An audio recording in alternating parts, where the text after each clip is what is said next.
കഴിഞ്ഞ ദിവസം അതായത് ഓപ്പറേഷൻ സിന്ദൂറിന് ശേഷം പാകിസ്ഥാൻ ഏറ്റവും അധികം ഈ ഷെല്ലിംഗ് നടത്തിയ പ്രദേശങ്ങളിലൊന്നിലാണ് നമ്മളിപ്പോൾ നിൽക്കുന്നത്. പൂഞ്ച് രജോരി സെക്ടറിലായിരുന്നു ഈ പാകിസ്ഥാൻ്റെ ഈ ഷെല്ലിംഗ് ഏറ്റവും അധികം നടന്നിരുന്നത്. അവിടെയാണ് പൂഞ്ചിൽ 15 പേരാണ് കൊല്ലപ്പെട്ടിരിക്കുന്നത്. അതിന് പുറമെ ഒരു ജവാൻ വീരമൃത്യു വരിക്കുകയും ചെയ്തിട്ടുണ്ട്.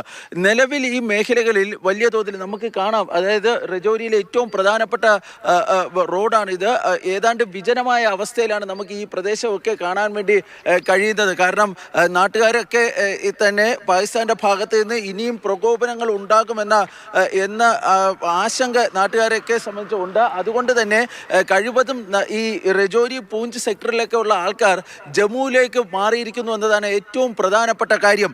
പൂഞ്ചിൽ 1999 കാർഗിൽ വാറിന് ശേഷമുണ്ടായ തരത്തിൽ അപ്പോൾ ഉണ്ടായതുപോലുള്ള ഷെല്ലിംഗാണ് പാകിസ്ഥാൻ്റെ ഭാഗത്ത് നിന്ന് ഉണ്ടായിരിക്കുന്നത്.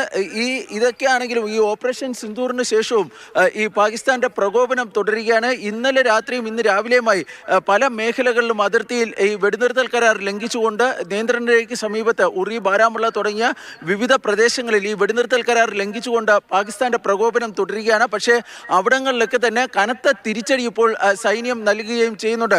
ഏതായാലും അതിർത്തി മേഖലകളിലൊക്കെ ആൾക്കാർക്കിടയിൽ അല്പം ആശങ്ക ഉണ്ട്. അതുകൊണ്ടാണ് ഏറെക്കുറെ വിജനമായ തരത്തിലൊക്കെ നമുക്ക് ഈ നഗരങ്ങളും പട്ടണങ്ങളും ഒക്കെ കാണാൻ വേണ്ടി കഴിയുന്നത്. പക്ഷേ ഈ പാകിസ്ഥാൻ്റെ ഭാഗത്ത് നിന്ന് എന്ത് പ്രകോപനം ഉണ്ടായാലും അതിന് കനത്ത തിരിച്ചടി നൽകാൻ ഇന്ത്യൻ സൈന്യം സുസജ്ജമാണ് എന്നതാണ് ഏറ്റവും പ്രധാനപ്പെട്ട കാര്യം. ഗ്രൗണ്ട് ലെവൽ റിപ്പോർട്ടാണ്. ബാലുവാണ് രജൌരി മേഖലയിൽ നിന്നുള്ള വിവരങ്ങൾ നൽകിക്കൊണ്ടിരിക്കുന്നത്.